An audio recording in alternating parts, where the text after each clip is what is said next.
Welcome back to the deep dive. Today we're diving headfirst into cybersecurity. It's one of those things you never think about until bam, it's on your doorstep. It's true. Cybersecurity can feel like background noise until it's not. Yeah, and judging by this pile of reports we've got here, it's getting pretty real. Data breaches, sneaky software flaws, even anxieties about AI. The cybersecurity landscape is definitely shifting. Yeah. It's a lot to keep up with. That's why we're here, right? Break it down. Exactly. Give you the lay of the land and maybe, just maybe, a life raft or two. I like that. Life raft. So, kicking things off, we've got some big names making headlines. Big names for all the wrong reasons. Fidelity, Volkswagen, Hyundai, even Marriott again. Oh boy, Marriott. What happened there? Again. It's a mess. They agreed to a $52 million settlement for a data breach that had happened ages ago. Apparently, they had an unencrypted guest database just hanging out there. Oof, that's a tough lesson. No one is immune to this stuff, even giants like Marriott. $52 million, though. I guess that's just the cost of doing business these days, right? It shouldn't be. It's not about accepting breaches. It's about understanding that security is a process, always evolving. We've got to learn from these cases. Learn from the big guys so we don't make the same mistakes. Speaking of which, Fidelity had a rough go. 77,000 customer records exposed. That's a lot of records. How did that happen? Compromised employee accounts. The human element. Always a factor. Right.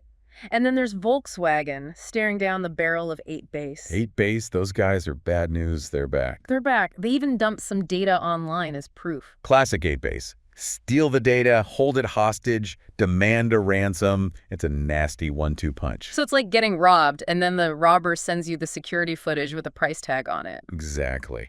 And that's what makes groups like them so dangerous. They're not just after a quick buck, they're after long-term disruption. Companies need to be prepared. So we're not just talking fortresses anymore. We need guards at the gate, too. Exactly. Train your people. It's just as important as the tech. Makes sense. Now, Hyundai's having their own set of troubles. A couple of data breaches recently. Hyundai, huh? Didn't they just go public? Yep. And get this, they actually revealed the breaches in their IPO filings. Wow. Talk about airing your dirty laundry.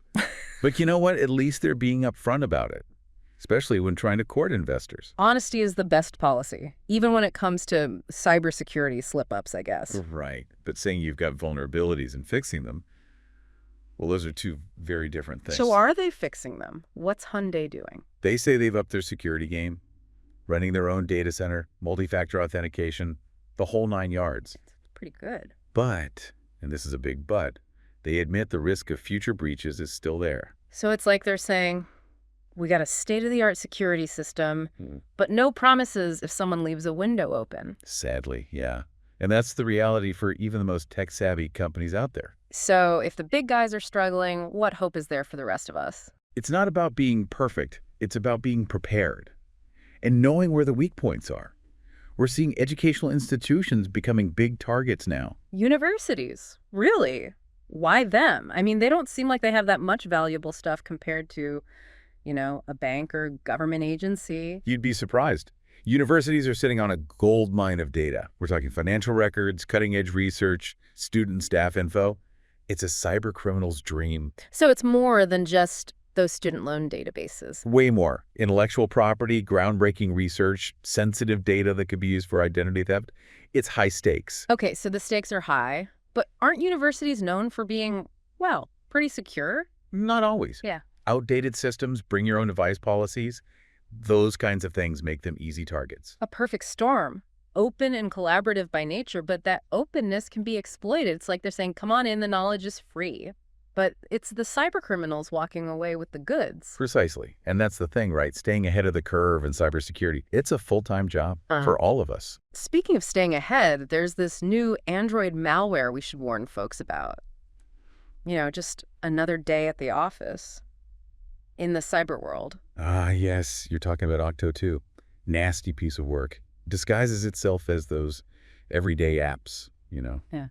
Google Chrome, NordVPN, stuff everyone uses. So it tricks you into thinking it's legit, and then what does it do? Let's just say it makes itself right at home, steals your logins, intercepts notifications, even drains bank accounts before you can blink. Oh, no.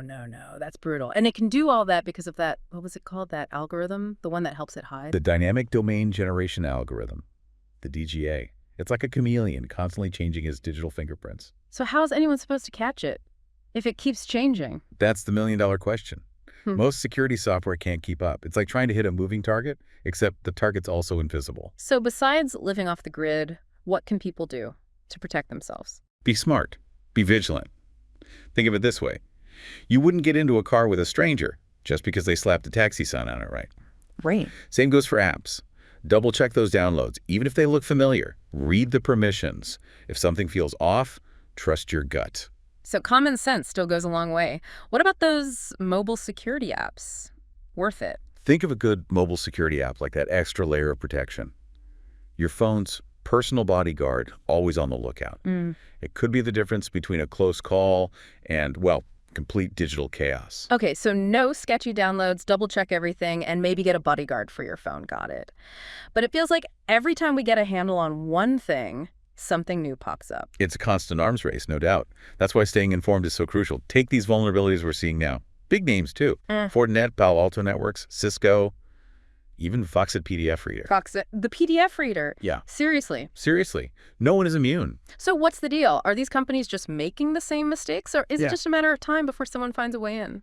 It's more about how widespread these tools are. We're not talking about some obscure software here. These are things people use every single day. Businesses, everyday folks, everyone. So using technology means you're a target. That's comforting. In a way, yeah. But it's not about living in fear.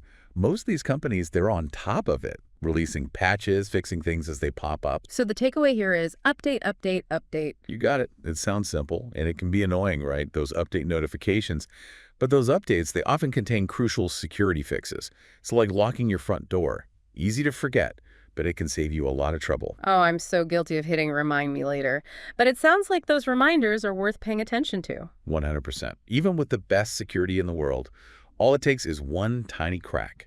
Like this vulnerability with nice linear, their emerge E3 access control systems, everyone's on edge about this one. Okay, what makes this one different? It's bad. And by bad, I mean a 9.8 out of 10 on the CVSS scale.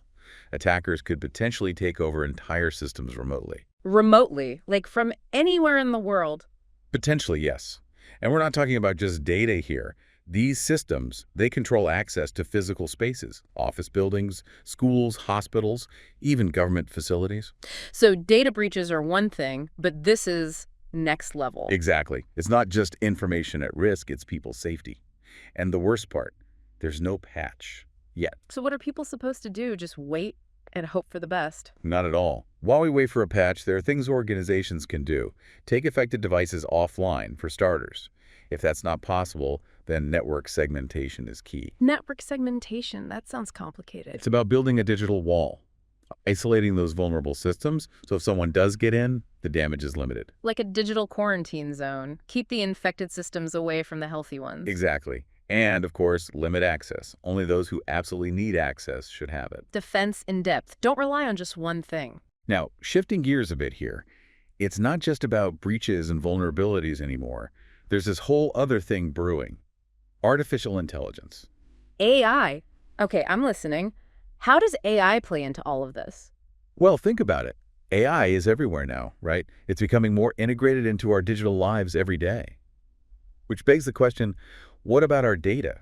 How secure is it, really? That's a good question. I mean, AI systems, they need a ton of data to work, right? Exactly. And where does that data come from? Us, our online activity, our purchases, our social media interactions, all of it. And while AI has the potential for good, there's also the potential for misuse, especially if that data falls into the wrong hands. So AI is only as good as the people using it and the security protecting it. That's the crux of it. And it's why trust is so important. Recent surveys show people are really worried about how companies are using their data, especially when it comes to AI. So it's not enough to just have strong security. Companies need to be transparent, too. Absolutely. People want to know where their data is going, how it's being used to train these AI models, and what's being done to protect their privacy. It all comes down to trust. It's like we're handing over the keys to our entire lives, but we want to know those keys aren't getting copied somewhere down the line. It's about trust. Yeah. And without it, people won't embrace AI, and then innovation suffers. But speaking of trust, or maybe the lack of it, we got to talk about those data breach numbers. Oh, yeah, it's scary stuff. Nearly 242 million data breaches just in the U.S., just in the third quarter of this year. That's almost everyone I know. It's a harsh reminder, right? No system is perfect. And what's even more alarming, those supply chain attacks. They're through the roof. Yeah. Up 203% from last year? Supply chain attacks, those are the ones where they go after a company's partners, right? Instead of hitting the company directly. Exactly. It's about finding the weakest link. Think of a fortress. You wouldn't storm the front gate. You'd find a side entrance, bribe a guard, something sneaky. So they come in the back way, knowing it's less secure. And once they're in, it's game over. Precisely.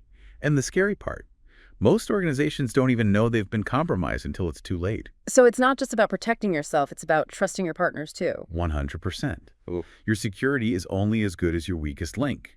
And with so many businesses relying on these complex supply chains, well, there are a lot of potential weak points. A lot of points of failure. Which leads us to, I think, the biggest event coming up, the U.S. presidential election. Cybersecurity is going to be front and center for that. Absolutely. And the stakes couldn't be higher. We're not just talking about data anymore. We're talking about democracy itself. So no pressure. But paint a picture for me. What keeps cybersecurity experts up at night when it comes to elections? Imagine this. Hackers get into voter registration databases. Chaos on election day. People show up to vote, their names are gone. Or worse, the results themselves are tampered with.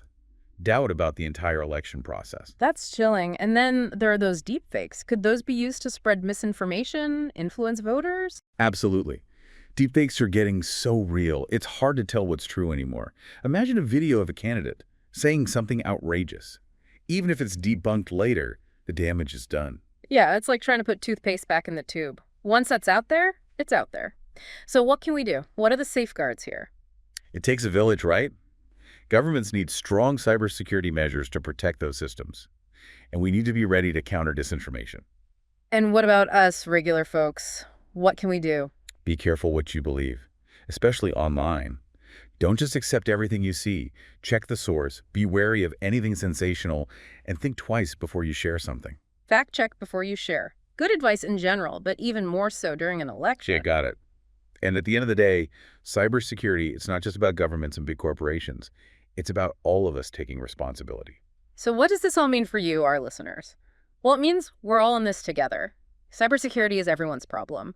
We all have a role to play in protecting ourselves, protecting our data. Being informed, being vigilant, and making smart choices in this crazy digital world. And on that note, we'll leave you with this thought. As technology keeps moving faster and faster, how do we keep up? How do we harness its power, but also safeguard our privacy, our security? Thanks for joining us for this deep dive. Until next time, stay safe out there, both in the real world and in the digital one.